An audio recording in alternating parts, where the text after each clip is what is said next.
So, welcome back to Sound Bites, the show about good people doing good things in the local food and drink industry. And one of those companies is Afishianado. I've been following owner Hannah Nelson's journey for some time. It's really quite a remarkable story. And today I'm talking with Laurie Starr, the operations manager at Aficionado, about what they do and their recent win for Product of the Year at the Taste of Nova Scotia Award. So, congratulations on winning this Best Product Award for your smoked salmon. What sets your smoked salmon apart from the rest?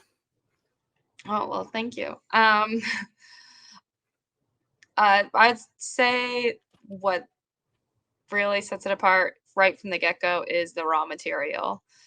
So we're working with Sustainable Blue, which is the only 100% recirculating land-based salmon farm in the world that we know of. Um, and so when you're starting with really high quality product, you going into the smoker, you get really high quality product coming out of the smoker. Amazing. And are you in charge of the smoking yourself, or do you work with a partner on that side? Um, no, I am not in charge of the smoking all Well, alone. We I have assume we that you have not quite personally are. the yeah, we have quite an excellent team. So Peter McChesney is our head of smoking, and then we also have Dave Lewis who um works in the smoke room full time as well. And then we have wholesales and delivery drivers too, are all Okay, of work course. together to get the smoked salmon where it needs to be.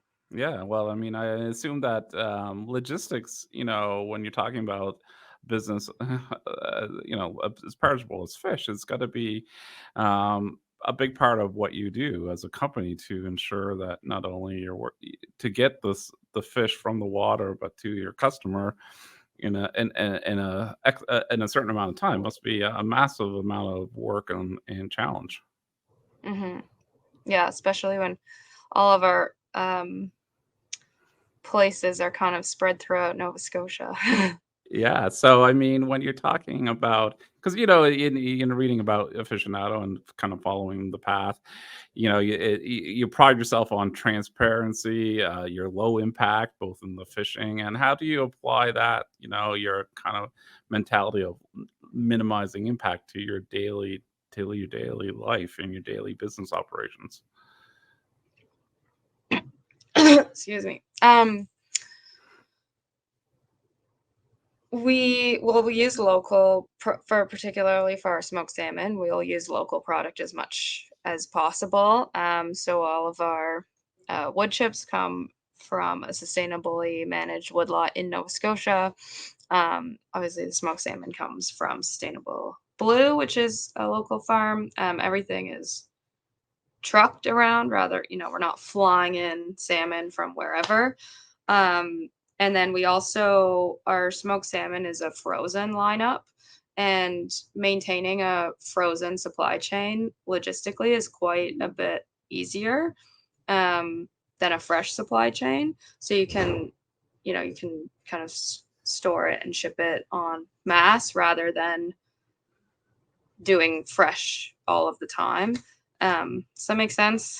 Yeah, of course, it makes sense. And you talked about sustainable blue. Are there other grading systems or things like OceanWise or anything else that you rely on in terms of your standard? Yeah, so it's also all ocean-wise recommended product, being a Great. being a land-based farm. Yeah.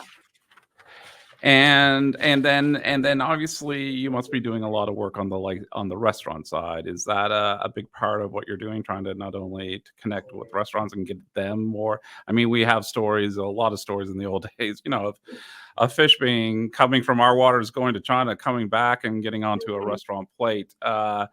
Is that a big part? Is delivering through the restaurants a big part of your business, and is a big part of the education of who you are to the consumers? Because I think a lot of people probably know aficionado through the people that serve it.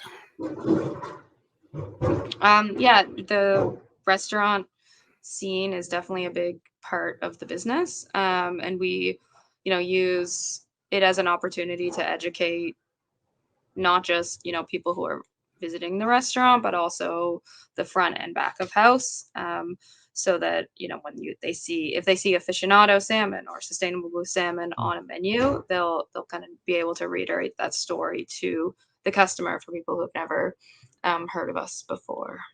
And just maybe it's a final question, and speaking more to again to restaurants and about products like your smoked salmon is so because of do you have supply chain supply issues? I mean, or are you constantly educating I think restaurateurs to think about where you get your product as much as so something if you don't run out of let's say your tuna don't go and import it from Japan from some other country, but think about some other fish. So is that kind of part of the way you think about sustainability too? Is just make the importance of local? Yeah, definitely local and where possible. Sometimes that's not always an option. So in that case, we use OceanWise as our as a guideline for sourcing product.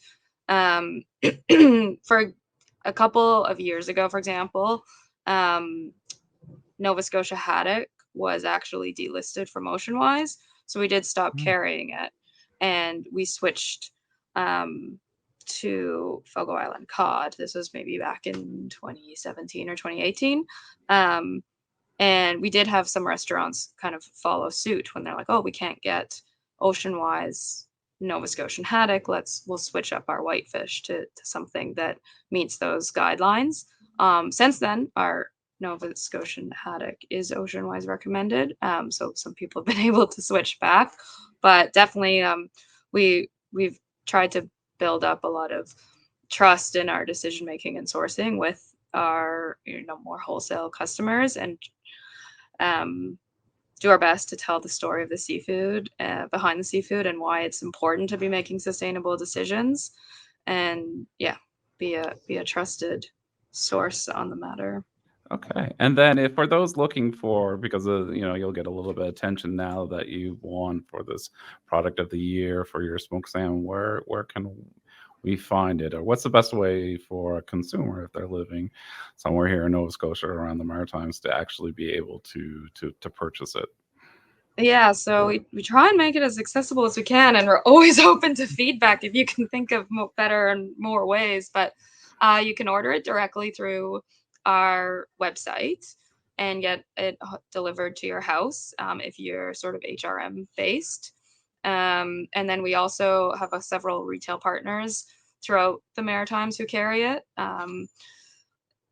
Like the warehouse market is a great example, north end of Halifax, the local source markets, Sterling Farm Market in the Valley, Hennigar's in the Valley. On our website, we have a full list of all of our retail partners, and then if you are looking to kind of eat out and have some smoked salmon on a charcuterie board or something, we do have several restaurants that carry it, and cafes too. Off the top of my head, the Ostrich Club, Bliss You don't have to Caffeine name them Bar. all. Yeah, Yeah, that's and awesome. and then finally, of course, you can pick up at our shop in Bedford if you're in the neighborhood.